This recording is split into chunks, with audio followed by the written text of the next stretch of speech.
Okay, Coach, if we could start this morning just by offering an update on Matt Murray, please. Yeah, we're hopeful that he'll get back in there in Toronto, but we'll know more tomorrow. He won't back up today. Gustavsson will. And as far as your lineup is concerned, are you going with what you sort of confirmed yesterday, Paquette in for Galchenyuk and Zub in for Brown? Yes.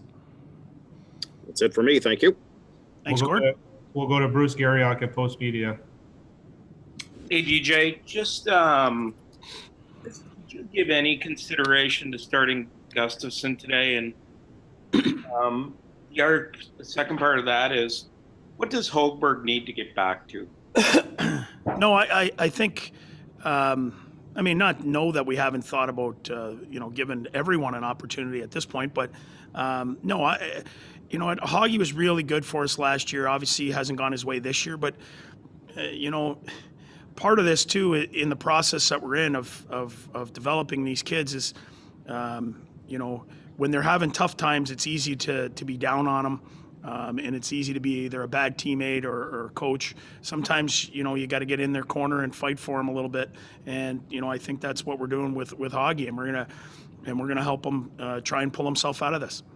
When you say you hope that Matt Murray will play in Toronto, just to clarify, is that you're hopeful for Monday night, or are you thinking maybe Wednesday? Well, we'll see how he is today with the trainers. Okay. And then we'll make the call from there. We're certainly not going to put him in a position that would hurt him. We know he's the goalie, that's going to be the guy when this team's ready to be a contender in this league, and we certainly would never put him in danger. Just on how have your veterans reacted to being out of the lineup? Guys like Anisimov and Paquette and Coburn.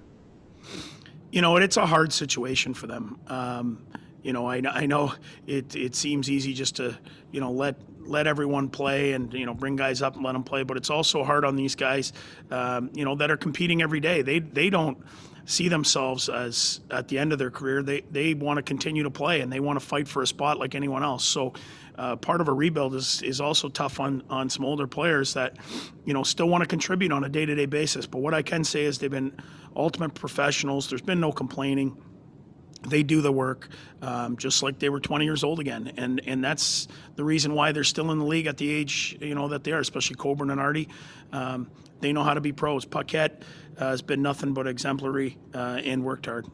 I just had a couple other things. Do you have any update on where Rancham is at? Did he make the trip with you, DJ, or is he? Yes, he did. Skated today. Looked good out there.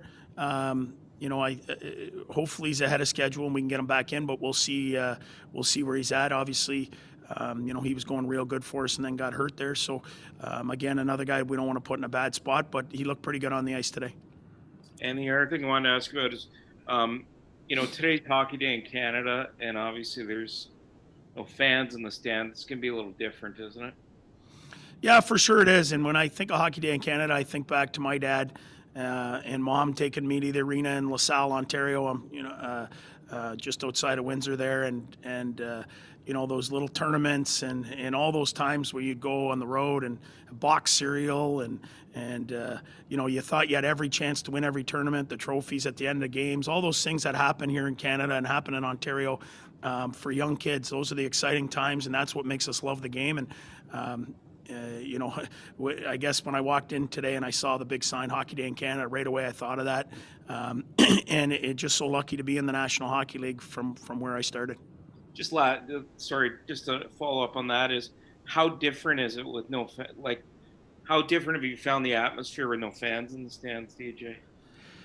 Well, I think it affects a team like ours because we're such an emotional group. I think we play hard. I think we feed off the emotion of the fans, especially at home.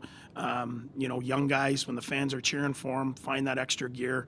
On the road, probably you're not as intimidated as much, but in saying that, it's part of the learning lesson is going on the road and playing in Montreal with the crowd screaming the way they are, and playing in Winnipeg, in Vancouver and Toronto and all these places where the fans can really get going. it's certainly not nearly as good without the fans. The excitement they bring and the energy they bring to the game, it's certainly safer right now. We understand that, but we want the fans back.